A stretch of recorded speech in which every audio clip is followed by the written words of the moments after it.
Hello students, तो जैसा कि हम स्टार्ट कर चुके हैं न्यू बैच 2026 के लिए हर एक सब्जेक्ट की क्लासेस न्यू सिलेबस के अकॉर्डिंग। और जो भी हमारे बच्चे बीए थर्ड सेमेस्टर में हैं, इंग्लिश लिटरेचर पढ़ते हैं मेजर या माइनर सब्जेक्ट के रूप में, तो आज की वीडियो में पढ़ने वाले हैं हम आपका यूनिट नंबर 1, जिसमें आपको पढ़ना है ड्रामा टाइप। यूनिट नंबर 1 पर एक वीडियो मैं बना चुकी हूँ। आज की ये वीडियो पार्ट 2 है, जिसमें हम पढ़ने वाले हैं poetic drama, the problem play and theatre of absurd. Part 1 की वीडियो में हमने tragedy and types, comedy and types, ट्रेजी comedy, expressionist drama, drama of ideas and closet drama को पूरा नोट्स के साथ पढ़ लिया है। आपने वो वीडियो नहीं देखी है तो आप जरूर देखिएगा, चैनल पे आपको वीडियो हमारे मिल जाएगी। आज की वीडियो में poetic drama, the problem play and theatre of absurd को पढ़ने वाले हैं। तो इसके बाद आपका यूनिट नंबर 1 कंप्लीट हो जाएगा, फिर यूनिट नंबर 2 हम स्टार्ट करेंगे।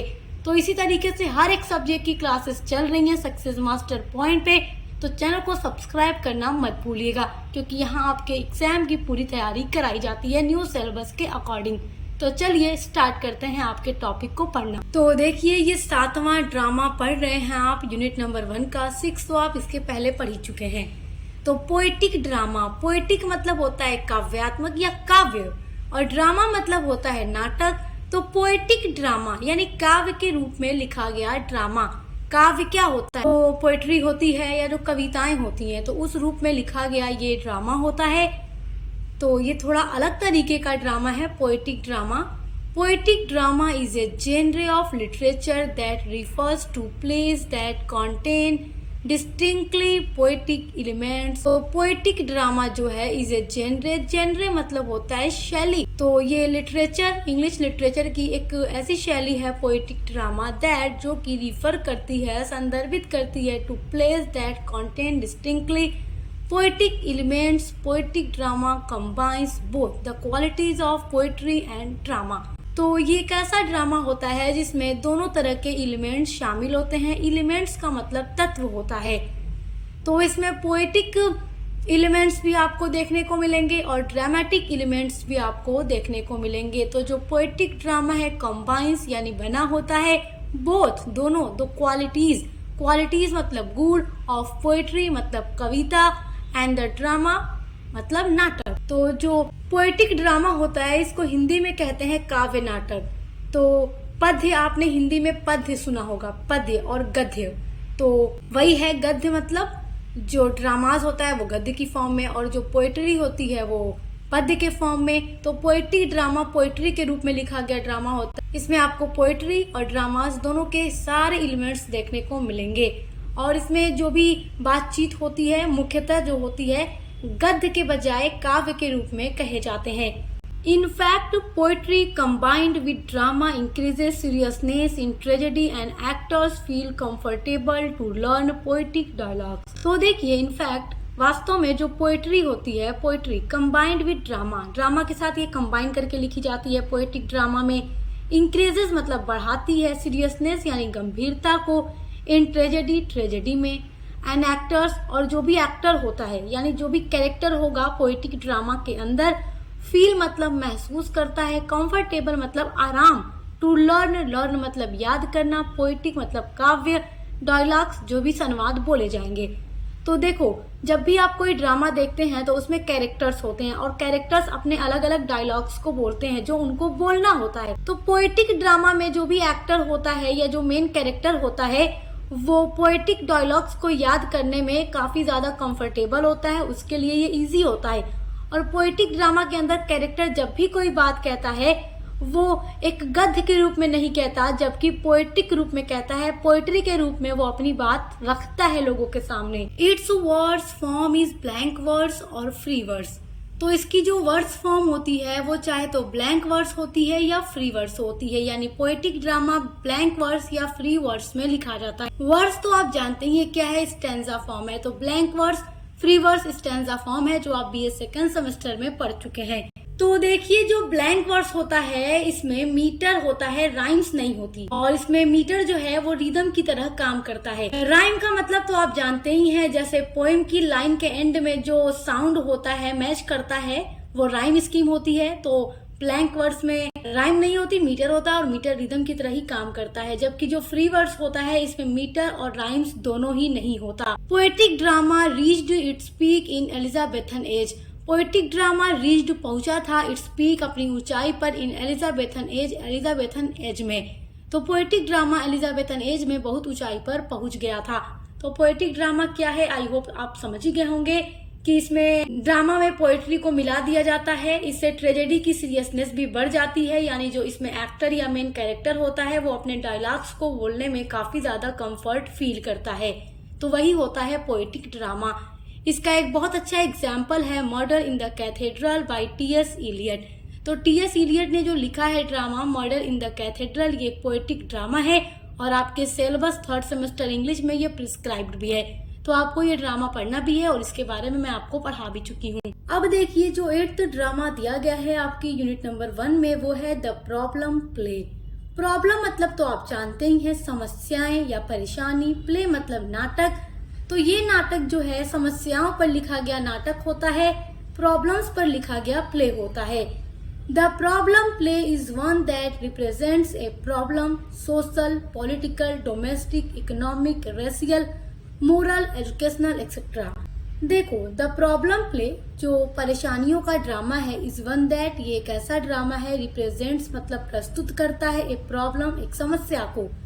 और वो समस्या चाहे कोई भी हो सकती है, चाहे वो प्रॉब्लम सोशल हो सकती है यानी सामाजिक हो सकती है, पॉलिटिकल मतलब राजनीतिक हो सकती है, डोमेस्टिक मतलब घरेलू हो सकती है, जो भी घरेलू घर के अंदर की समस्याएं हैं वो हो सकती है, इकोनॉमिक यानी आर्थिक समस्याएं भी हो सकती हैं, इकोनॉमिक प्रॉब्लम हो सकती है, रेशियल मतलब होता है प्रजाति, तो प्रजाति यानी रेशियल से संबंधित समस्या प्रॉब्लम हो सकती है, मोरल यानी नैतिक से जुड़ी प्रॉब्लम हो सकती है, एजुकेशनल यानी शिक्षा से जुड़ी भी प्रॉब्लम हो सकती है।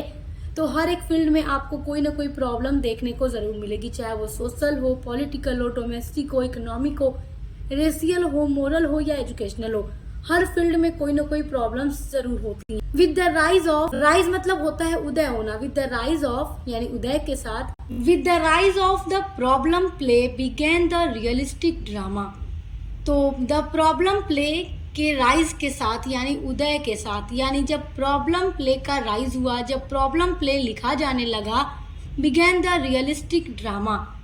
बिगैन मतलब शुरू हो गया, रियलिस्टिक मतलब यथार्थवादी ड्रामा। रियलिस्टिक का मतलब होता है देखिए जो वास्तव में समाज के अंदर हो रहा है, उन चीजों को लिख करके राइटर्स दिखाया करते थे कि इन फील्ड में ये सारी प्रॉब्लम्स हैं, समस्याएं हैं, और उनको समाज के लोगों के सामने रखा करते थे ताकि लोग उससे परिचित हो सके, उन चीजों को जान सके और उसमें सुधार यानी इम्प्रूवमेंट कर सकें। तो देखिए अभी तक आपने जो भी ड्रामा जाना है वो सब कुछ काल्पनिक होता था, यानी चाहे ट्रेजेडी हो, कॉमेडी हो या बहुत सारे ड्रामाज आप पढ़ चुके हैं, वो सब राइटर्स जब लिखते थे तो वो काल्पनिक होता था, इमेजिन वाला नाटक होता था, जिसमें राइटर्स खुद से कैरेक्टर्स और स्टोरी बनाकर लिखा करता था अपने ऑडियंस के लिए, अपने रीडर के लिए, ताकि हर तरीके का ड्रामा राइटर अपने ऑडियंस को दे सके, चाहे वो कॉमेडी वाला हो, दुखद वाला हो, हर तरीके का। लेकिन अभी तक आपने जो भी ड्रामा देखा वो सब कुछ काल्पनिक होता था, उसमें अच्छी अच्छी स्टोरी होती थी, कैरेक्टर्स होते थे और उनको आप देखकर एंजॉय करते थे, पढ़कर मजे करते थे। लेकिन जो प्रॉब्लम प्ले होता है वो वास्तव में ऐसा ड्रामा है जिसमें समाज में वास्तव में जो कुछ हो रहा है उसी चीजों को दिखाया जाता है, यानी ये रियलिस्टिक बेस्ड होता है। समाज में जो चीजें एग्जैक्ट हो रही हैं उन चीजों को भी राइटर लिखना शुरू करते हैं और वही हो गया द प्रॉब्लम प्ले। क्योंकि देखो समाज में बुराइयां हैं अगर जिस भी फील्ड में, तो अगर कोई उसको उजागर करने का प्रयास नहीं करेगा तो फिर उसमें सुधार भी नहीं लाया जा सकता। तो राइटर्स ने क्या किया कि हर एक फील्ड में जो भी परेशानियां, जो भी बुराइयां, जो भी गलत चीजें थी उनको लिखने का प्रयास किया, उनको सामने लाने का प्रयास किया और वास्तव में ऐसा ड्रामा लिखना शुरू कर दिया जो सच्चाई पर पूरी तरीके से बेस्ड था, और वही था रियलिस्टिक ड्रामा यानी द प्रॉब्लम प्ले। तो इसी के साथ रियलिस्टिक प्ले की शुरुआत हुई जो कि डोमेस्टिक ट्रेजेडी या विचारों का नाटक था। The new century began with the production of Ibsen's Ghost in London in 1891। The new century मतलब शताब्दी, तो नई सेंचुरी के साथ began शुरू हुआ, विद द प्रोडक्शन का मतलब क्या है कि लिखना शुरू हुआ, the new century began with the production of Ibsen's Ghost. देखो जो इब्सन थे उनका एक प्ले पब्लिश्ड हुआ लंदन में 1891 में जिसका नाम था घोस्ट। तो इब्सन के नाटक घोस्ट जो कि लंदन में 1891 में शुरू हुआ, वहीं से द प्रॉब्लम प्ले की शुरुआत हुई। इन द सेम ईयर और उसी साल बर्नार्ड शॉज क्वेंटेंसी ऑफ इब्सेनिज्म। अब देखो उसी साल 1891 में उसी साल बर्नार्ड शॉ का एक प्ले पब्लिश्ड हुआ। प्ले का नाम था क्वेंटेसेंस ऑफ इब्सेनिज्म। तो ये एक प्ले पब्लिश्ड हुआ, तो यहीं से समझिए शुरुआत हो रही थी प्रॉब्लम प्ले की, समस्याओं के नाटक की। राइटर्स अब चीजों को रियलिस्टिक तरीके से दिखाना चाह रहे थे। The new age of English drama, realistic, intellectual and critical of the state of society, opened with the production of Shaw's first play, Widower's Houses। अब देखिए the new age of English drama, अब नया युग आता है English drama का, realistic जो यथार्थवाद हो, सच्चाई पर पूरी तरह से आधारित हो, इंटेलेक्चुअल यानी बौद्धिक तरीके से सोच कर लिखा गया हो, and critical of the state of society, और समाज की जो भी चीजें हैं उनकी आलोचना शुरू हुई। क्रिटिकल मतलब होता है आलोचना। तो जो भी राइटर्स थे उन्होंने अलग अलग फील्ड की बुराइयों को उठाकर जब लिखना शुरू किया, समाज की बुराइयों को उजागर करने की शुरुआत की, तो जब तक उनकी आलोचना नहीं की जाएगी, क्रिटिकल आलोचना नहीं की जाएगी, तो कैसे बदलाव किया जा सकता है। तो उन चीजों की शुरुआत हुई। Opened with the production of shows first play, और इस सब की शुरुआत हुई production of shows first play जब जॉर्ज बर्नार्ड शॉ ने अपना पहला नाटक लिखा विडोवर्स हाउसेस। तो यहीं से new age of English drama शुरू हुआ जो रियलिस्टिक था, इंटेलेक्चुअल था, क्रिटिक्स था, और द प्रॉब्लम प्ले की शुरुआत अब हो चुकी है। A type of drama that developed in the 19th century to deal with controversial social issues in a realistic manner, to expose social ills and to stimulate thought and discussion on the part of the audience। अब यहाँ भी समझ लीजिए और अच्छे से आप समझ जाएंगे।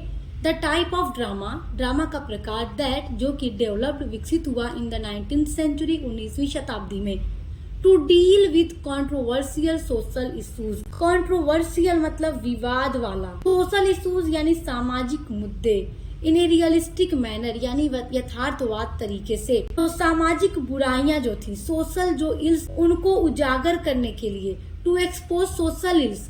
सोशल इल्स मतलब सामाजिक बुराइयां। तो समाज में जो भी बुराइयां थी उनको एक्सपोज करने के लिए, लोगों के सामने लाने के लिए 19वीं सेंचुरी में एक प्ले सामने आया जो कि उन बुराइयों पर डील करता था, उन चीजों को दिखाता था, उजागर करता था। And to stimulate thought and discussion on the part of the audience, और ऑडियंस मतलब जो भी देख रहा है, दर्शक है, तो उनके सामने इन चीजों को दिखाया जाता था ताकि वो विचार कर सके, सोच सके और उन बुराइयों को समाप्त कर सके। क्योंकि जब तक सोसाइटी के लोगों के सामने उन इल्स को नहीं रखा जाता, वो सोच ही नहीं पाते कि हाँ इस फील्ड में बुराई हो रही है। तो ऑडियंस के विचार और चर्चा को प्रोत्साहित करना द प्रॉब्लम प्ले का मेन पर्पस था। आपके यूनिट नंबर 1 का जो लास्ट ड्रामा है, लास्ट टॉपिक है, वो है द थिएटर ऑफ एब्सर्ड।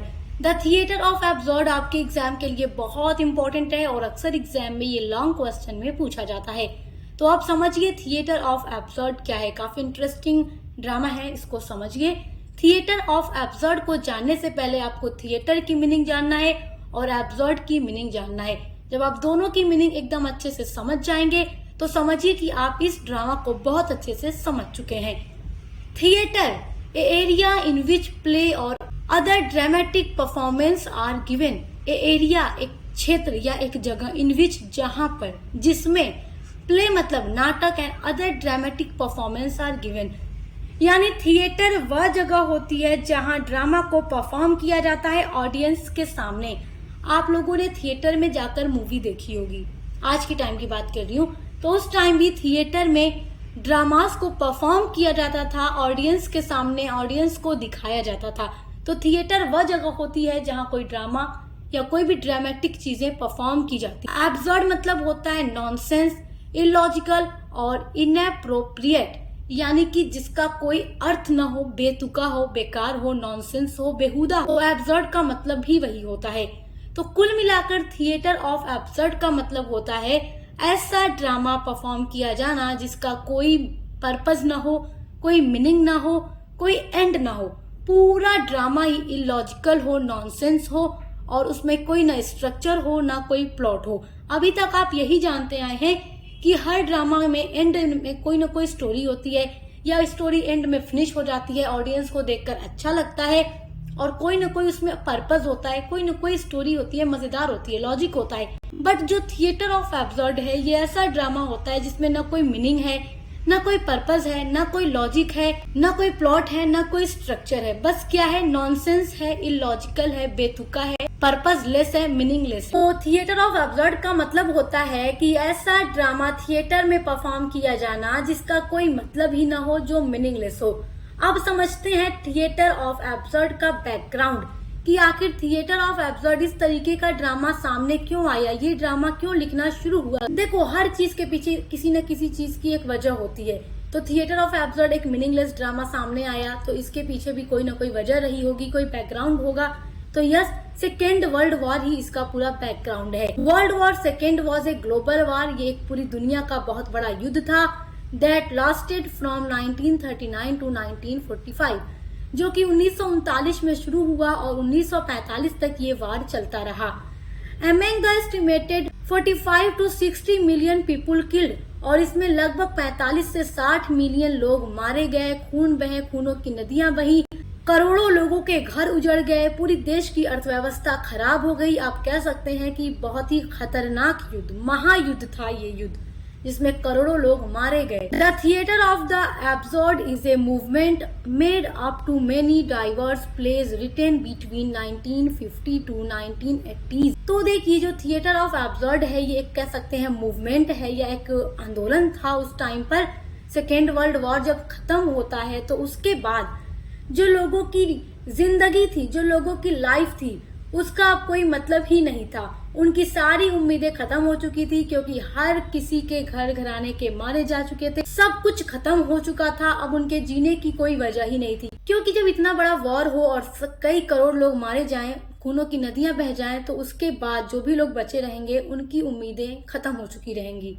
उनके लिए अब जीवन का कोई मतलब ही नहीं रहा होगा।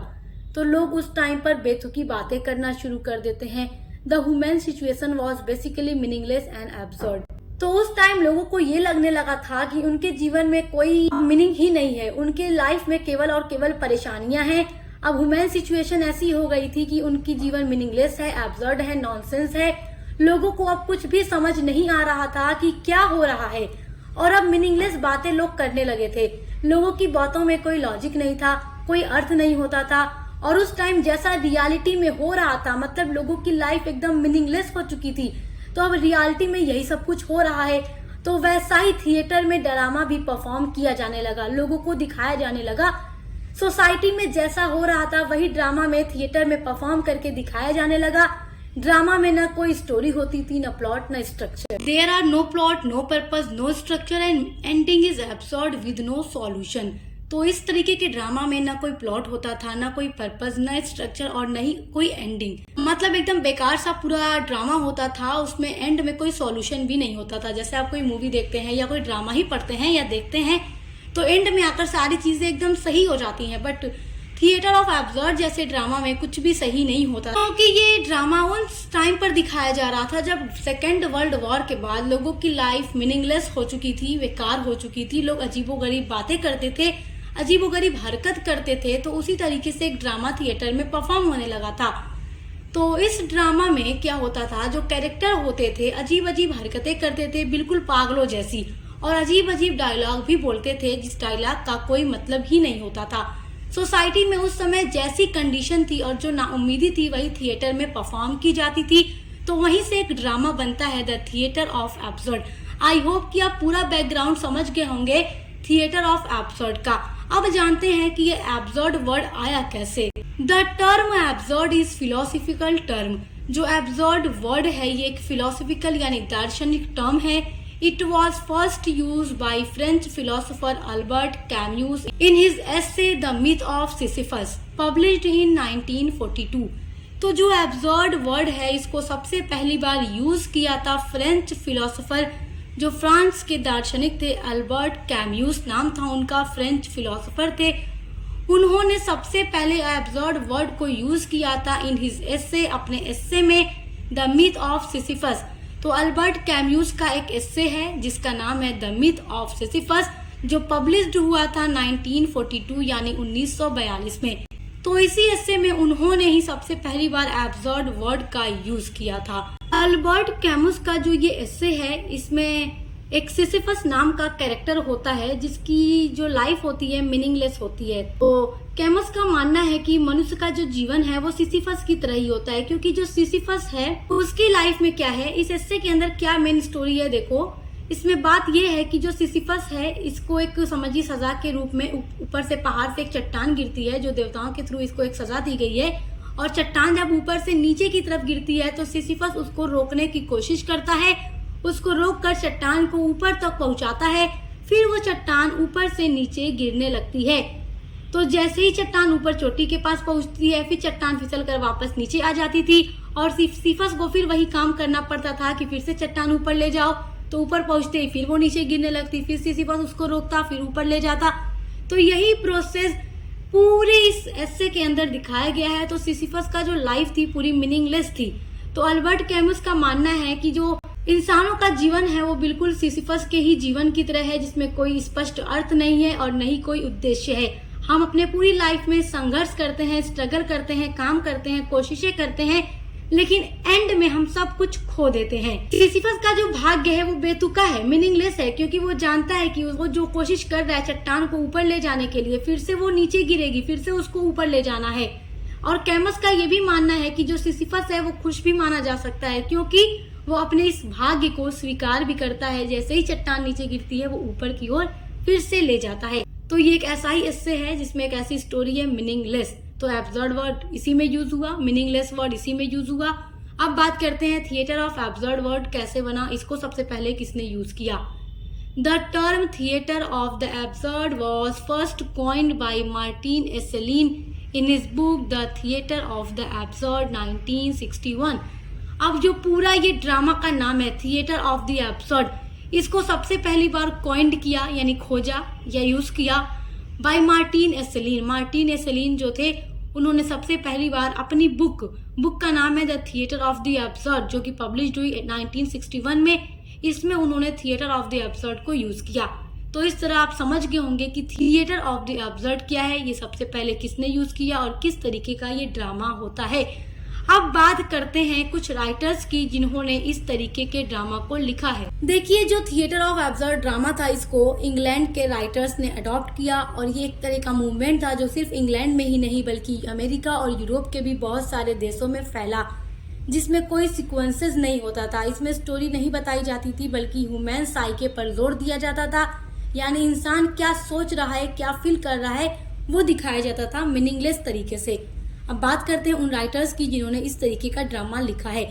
जैसे Samuel Beckett was born in Ireland. He was an Irish novelist, short story writer, playwright, theatre director, poet and literary translator. Samuel Beckett was born in Ireland. देखिए, सैमुअल बेकेट जो थे उन्होंने थिएटर ऑफ एब्सर्ड भी लिखा है, लेकिन उसके अलावा भी ये कई सारी चीजें लिखते थे। जैसे नॉवेलिस्ट भी थे, शॉर्ट स्टोरी राइटर भी थे, प्लेराइट भी थे और थिएटर डायरेक्टर भी थे, पोएट भी थे एंड लिटरेरी ट्रांसलेटर भी थे। और इनका बॉर्न हुआ था आयरलैंड में। तो ये एक आयरिश नॉवेलिस्ट थे। He wrote in both English and French. जो सैमुअल बेकेट थे उन्होंने इंग्लिश में भी अपने वर्क्स को लिखा है और फ्रेंच लैंग्वेज में भी लिखा है।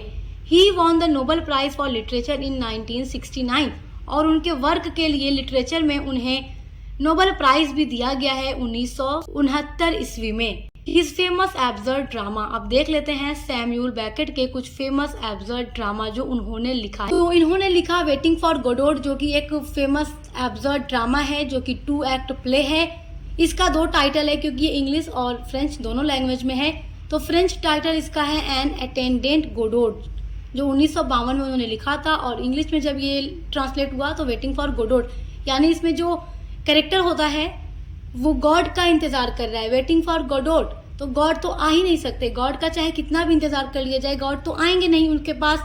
तो इसमें 2 मेन कैरेक्टर हैं, व्लादिमीर एंड एस्ट्रेगोन। ये लोग गॉड का वेट करते हैं, इसलिए इनका भी जो लाइफ है पूरी तरीके से मीनिंगलेस है, एब्सर्ड है। सैमुअल बेकेट के कुछ अदर एब्सर्ड ड्रामा भी हैं, जैसे एंड गेम 1 एक्ट प्ले है जो पब्लिश्ड हुआ 1957 में। उसके अलावा हैप्पी डेज 2 एक्ट प्ले है जो पब्लिश्ड हुआ 1961 में। तो एग्जाम में आप ये जरूर अपने आंसर में लिखिएगा कि कौन कौन से राइटर्स थे जिन्होंने लिखा है। तो एब्सर्ड वर्ड को कॉइन किया अल्बर्ट कैम्यूस ने, उसके बाद थिएटर ऑफ एब्सर्ड को मार्टिन एसेलिन ने, और सैमुअल बेकेट एक ऐसे राइटर थे जिन्होंने कई सारे एब्सर्ड ड्रामा लिखे हैं, जैसे waiting for Godot, end game और हैप्पी डेज। तो आई होप कि आप थिएटर ऑफ एब्सर्ड बहुत अच्छे से समझ गए होंगे।